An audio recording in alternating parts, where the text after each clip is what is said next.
Hey guys, so first of all, just want to say thank you to everyone who watched my last video and to those of you who subscribed and liked my video. Awesome. I pretty much want to give you a bit of a rundown of where I'm kind of going with these because I haven't really YouTubed before. So basically what I'm going to do is I'm going to be looking at the complexities of the show of Pokemon XY. I'm also going to start reviewing it episode by episode, which is kind of cool as they come out. And then I'll probably throw in some other fun little bits in between. I know I definitely want to look at all of the individual characters and their growth. I want to look at the relationships. So I really want to get stuck into Ash and Serena quite heavily.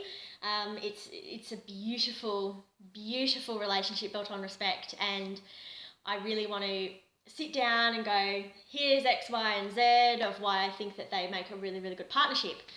I'm also going to look at Ash and Clement because they have a really, really fantastic dynamic as well. And yeah, that's pretty much it. Just if you've got any ideas, put them in the comments. I'm happy to kind of take suggestions of where what people are interested in, what dynamics they're interested in. I'm also interested in looking at the actual production value, the animation. So yeah, that's pretty much it. And on another note, I have not been on my own channel before, but I do feature on another channel quite a bit. So it's called Metagames, and it's got shitloads of stuff on there. If you're a gamer, this isn't really for people who are just into anime and whatnot, but if you're a gamer, there's a lot of cool stuff on there. I'm just trying to think of what ones I'm in. So I feature in the meta plays, I feature in the Towerfall one, and I also feature in Gang Beasts quite a bit. But the best one that I would recommend, and I'll put the link in the description for this, is the drunk play of Super Smash Brothers. Oh my god. I get really, really drunk and say really dumb shit. So if you like pretty girl saying dumb shit, playing Super Smash Brothers, that's an awesome video. But it's a really cool channel anyway. So head over there, check out some of my other stuff that I featured on. But today, so in my last episode, I was focusing on all my anger. Just all of it. All of that anger towards the last episode where it was all heading so perfectly, and then it was like, bang, Greninja is dead. Done, capiche. So I was really angry. But in this episode, I actually want to have a look at where the writers and the animators have got it all 100% right. So what I'm going to do is I'm going to take 5 of our key characters, and I'm just going to focus on one episode for each character where I think the development of that character is really, really strong. So I'm going to do, obviously, Ash. I'll do Serena, Bonnie, Clement, and I'm also going to have a go at Team Rocket. So, all right. First of all, let's start with Clement. So the episode that I've chosen, let me just see what I've written down. 48. Episode 48. So basically, this is the episode where Clement, they arrive in the city where Clement studied and did all his engineering degree. And you've got the Luxio and the Sphinx that, I think it's called Sphinx or Shinx. I don't know how to pronounce it, but I think it's Shinx. He's had the Shinx, and what I loved about this episode, first of all, it pretty much like clarifies to me that Clement is like 17 to 18 years old. He cannot be a 10-year-old. What type of 10-year-old goes to a university to study electrical engineering and graduates? None. He has to be at least 17 to 18 years old.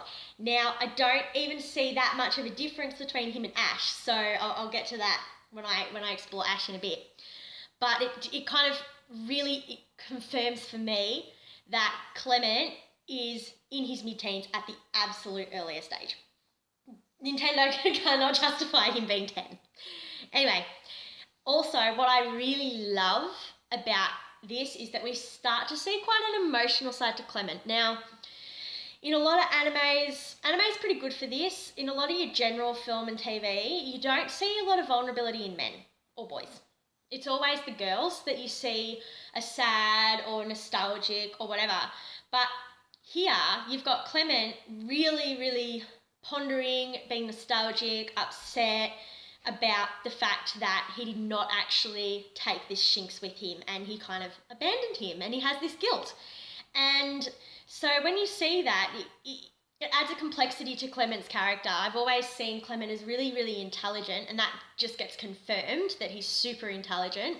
A bit jokey, a bit fun, a bit goofy, but I've not really, up until this point, we haven't really seen him be sensitive and quite emotional. And so when you've got this character and at the end, you know, he recognises that it's his, but it just walks off and he's just heartbroken and it breaks my heart. So that's what I really, really loved about this episode. And it gives him a whole new level of depth. And I mean, Clement's a side character. He's not Ash. He's not a main character. They don't need to put this in, but they choose to. And that's what I love about this season, is that they're really bringing the depth to the secondary characters as well as the primary ones. So next up, I'll do Bonnie, because Bonnie, Clement, brother, sister. Bonnie, I think, is probably about 8 to 9 years old. I don't think she'd be that much younger than that. What I love about Bonnie, apart from the fact that she gets some of the stuff that we get as adults that everyone else isn't getting, the best thing I could recommend you look up is her massive, massive smug troll face when Miette and Serena are having a bit of a tiffy. Oh, it's so funny. And she says, "Oh my God, Ash is just so dense." That's like the best line she's ever had. But anyways. XY87. This is the episode where Bonnie finds the little tyrant. It's fallen out of the sky because Team Rocket has tried to steal this tyrant. You're doing their typical Team Rocket shenanigans. And Bonnie finds it and she happens to be in a Tyranitar onesie. The onesies in this show are the best, and so are the tents. Like, they're amazing. And what I loved about this was there's two things I really, really love. I love how nurturing Bonnie is considering she's so young. I think that the way that she looks after Pokemon, the respect that she shows Pokemon is a really positive attribute to her character, and it's something that's a little bit more mature than her age. I think that she'd actually be able to handle her own Pokemon. She just can't because she's not 10.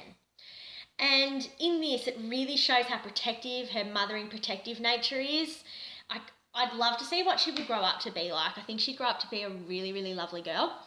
And I also, what was really hard and sad for me is after she's put in all of this effort to save this little tyrant and it evolves for her to protect her, she has to let it go. And that's a really hard thing for a young child to have to do, to form a really strong bond in a short period of time, to say, you know what, some relationships last for a long time, some are only meant to be for a little while. That's really deep stuff. And just her reaction, just her crying, she's in that beautiful museum and she can't even look around at the beauty because she's just so sad. She's just so sad to let this beautiful little Tyranitar go that she's kind of felt like she's mothered and nurtured. And her whole little emotional journey within that 2 to 3 minutes is amazing, because she starts off really sad, not wanting to enjoy things, and then she just gets to a point where she accepts it. And that, in a grieving process, when you have to let something go, that can take a really long time. So for me, that added a whole new dynamic to her character, and I got to see again some vulnerability. And I think the key thing here is the vulnerability that we're seeing in a children's animation with these young characters, and that's really, really relatable for us as an audience. So next up, speaking of vulnerability, let's do Team Rocket. So with Team Rocket, the episode I wanted to focus on is episode 63. Now, this is the episode where Jessie gets separated from the group with Wobbuffet, and she meets the spunky hunky doctor, yummo, and he kind of looks after her, and she falls for him really quick, and she's like, oh, she thinks that he likes it. She's like, he's kind of cute. I could kind of get used to this. And of course, there's the Wobbuffet family as well. And Wobbuffet's like, oh, hell yeah, more Wobbuffets. That's awesome. So what's interesting about this is that when it actually comes to light that she may potentially leave for love, the heartbreak of poor James. Oh, James, you're so cute. It's just so sweet. He's just like, I just want her to be happy. If I have to let her go, and she deserves to be happy. She deserves for something to work out. And it just showed me how tight and close Team Rocket actually are. I know that they're the bad guys, but they're not really. Like, they are and they aren't. They're always trying to catch Pikachu and whatnot, but they show throughout the series that there's more depth to them than just comical relief. Like, yes, they do play a big comical relief part, but this episode in particular is amazing. And watching Ash and Serena and everyone kind of work with Jessie and kind of not tell on her and allow her to have that little bit of happiness, but then right at the end she decides, no, who I am is with James. Who I am is with Meowth and the rest of them, and then they're all like hugging and crying and they're all really happy. It really strengthened that bond. And when does that ever happen? The villains get an episode to strengthen their bond. It just doesn't. So that was really cool. Serena. I'm going to end up doing an episode about Serena because I could talk about her all bloody day. She's amazing. She is amazing. She's so relatable as a character. Especially from a female perspective, she's super, super relatable. And I think she's actually the most relatable of any of the girls that have come in. That's just my opinion. If you don't agree, that's fine, but that's just my opinion. The one for me, there's a lot of different episodes that she's had that have been really focused on her. Sometimes I honestly wonder, who's the protagonist here? Is it Ash or is it Serena? Because they give them quite equal weight, and it's really, really interesting that they do that, especially at the start. I was rewatching XY, and the first 6 episodes are pretty much half her and half him. They haven't even met yet, and they're focusing on her and who she is and what her journey is. And that's really interesting because if you remember with someone like Misty, who you start very clearly with Ash's journey, and it's Ash going in and he's going to start training for gyms and all that kind of jazz. And he comes in and he kind of meets Misty by accident and by ruining her bike. And so, whereas with Serena, she comes in and she's in a whole separate place, but they follow her until the paths actually cross. And she's known him. They have a history. They have back history, which is cool because no other character has ever had that. And Pokemon has never really done that or shown flashbacks. So that's super cool. But with Serena, the main one I think that really affected me personally was episode 60, which was the first showcase that she did that she failed. That was such an amazing episode. And to watch her fail was just shattering. It was so sad. And it was so poignant at the end when she was just putting on a brave face. She was doing what we do in real life. So when we fail, when we lose, something happens, a lot of the time we're told, we need to kind of save our face in real life, in public. So, congratulations to the winner, I'll try harder next time, yada, yada, yada. On the inside, you're torn up, you're eating yourself up. And I love that they actually showed her release because, Clement was like, do you think she's going to be all right? And Ash is like, hell yeah, Serena's awesome, she's so strong, like, And you get to that scene on the pier and she just loses it. And it's so effective. It's so effective. And for me, it's so cathartic because she's looking back on it, her whole vision. And when she cuts her hair, like that is something that Japanese anime and Japanese tradition does a lot. So the notion of a woman to come and cut her hair off it's a resemblance of change and of transition. And for Serena, it's just perfect to me. The way that they did it is perfect. And in the end, I ended up also cutting my hair off. I got really, really sick and I wanted that change, and I watched that episode at the same time. It affected me so much. I went and cut off my own hair and cut it all short. It used to be like all the way down to, I don't know, like here, down to my tummy. But I cut it off and I felt so much lighter and I was ready for change. And I think that she's exactly the same in that regard. And we see her personality change a little too. So she's not as timid, she's not as lacking confidence. She grows in her confidence. She kind of knows what direction she's going. She has faith in her Pokemon and they're there with her as well. And it's beautiful. And that's easily one of my favourite moments for her. But now the big one is Ash. And I am safe to say that I think that 99% of people who watch this will agree with me on this. The most incredible episode for character development for Ash is XYZ 28. Oh my freaking Lord Jesus. Holy shit. This episode, I reckon this is the most depressing, like amazing, emotional episode that we've ever had. Ever. I mean, I know it was sad when he let go of his Butterfree and all that jazz, but this is Ash depressed. This is Ash really, really depressed and at a complete loss of what to do. He's been out in a freezing cold, blistery, snowy forest all night, just lying on the ground and sitting there, just pacing around, so frustrated with himself that he wasn't strong enough for his Pokemon, because he was focusing on strength and power and he wasn't focusing on the love. And he turns around throughout that, and Serena kind of comes in and shakes shit up when she throws snowballs at him and gives him a bit of a jolt. You know, Ash, you're not being yourself. You always say you're never going to give up. You need to find yourself again, and when you find yourself, come back. Otherwise, piss off. That's pretty much what she says to him. And it's so strong. And he snaps out of it almost immediately. It actually surprised me. I thought he'd be a little bit more depressed. I thought he would take a little bit longer. But those words just hit him really quick. He just screams, lies on the ground, screams, lets it all out. And then he's like, nah, I've had enough of this shit. I've had enough of sitting around and sooking.